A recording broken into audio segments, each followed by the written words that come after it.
Buffalo Bills, 40-point win against Houston. You were nervous last week. Do you feel better now? I wasn't nervous. I didn't think they were going to get to 17 points. I was wrong. I mean, look, the weather had something to do with it. Man, Davis Mills is not an NFL quarterback. It's not the kid's fault, right? He's essentially their third-string quarterback. But, I mean, what wasn't to like last week other than the 0-for-3 in the red zone in the first half? Well, I mean, for the Buffalo Bills offensively, listen, you're worried about Josh Allen. Sometimes he looks good. Sometimes he looks bad. That was a wet football, so I will put that to the side for a little bit. But he looked a little bit better, and boy, that running game sure came through.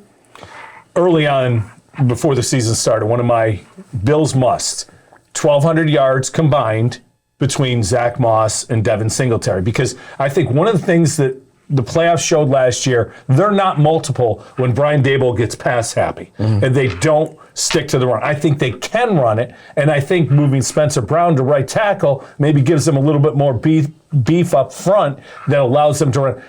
I like the fact that they're running the ball, especially, you mentioned the wet ball. That's a day you got to run it. You got to lead.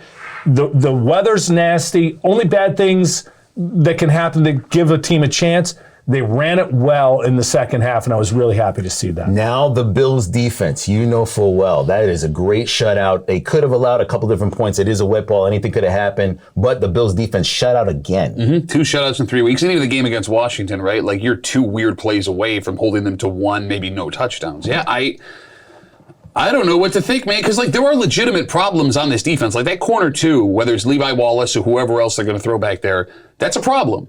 But they're finding ways to overcome it. Matt Milano is a lockdown cover at linebacker, which is absolutely insane. If he's healthy, everything's going to be okay. But then again, you're walking this week against what is the most formidable offense in the NFL. Yeah, they got offensive line problems, but the Chiefs can turn it on at any point.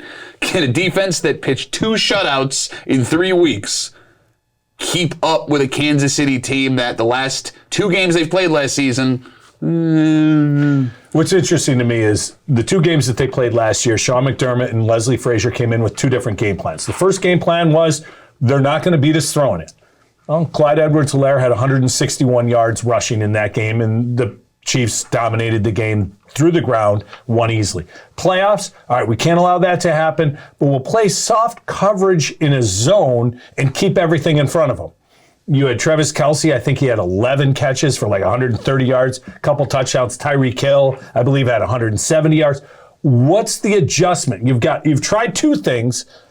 Is there a third thing? Is there a combination? How do they attack? And to your point about Kansas City's offensive line, do the young bucks, Rousseau, Boogie Basham got a sack last week, and Epinenza, are those guys able to generate the pressure necessary to knock Mahomes off his spot? Well, I mean, I think if you're asking what game they're going to play, I think they go back and play the game that they played, if they're worried about it, the opening time they played Kansas City, because McDermott loves playing these games where he's going to muck it up and let his guys have the last possession and see what happens. And it almost worked. My fear as a Bills fan would be they're going to try that again, flip the coin and go, all right, we lost on the last possession last time. We're going to come take it from you this time. And to your point, if the Bills are going to win, and if they're going to go where a lot of us hope they will go, it's going to be because Josh Allen and the offense score more points. It's got to be, at some point, you're a franchise quarterback, get it done in game time, in winning time. That's going to be fun to watch. The most interesting stat I saw a week from our good friend Mike Kenelana. The Chiefs and the Bills are both tied at second in the NFL for points scored. I believe it was 134 points they've scored so far this season. The Bills' defense is second in points allowed. The Chiefs, 32nd in the NFL. They're the worst defense points allowed in the NFL right now.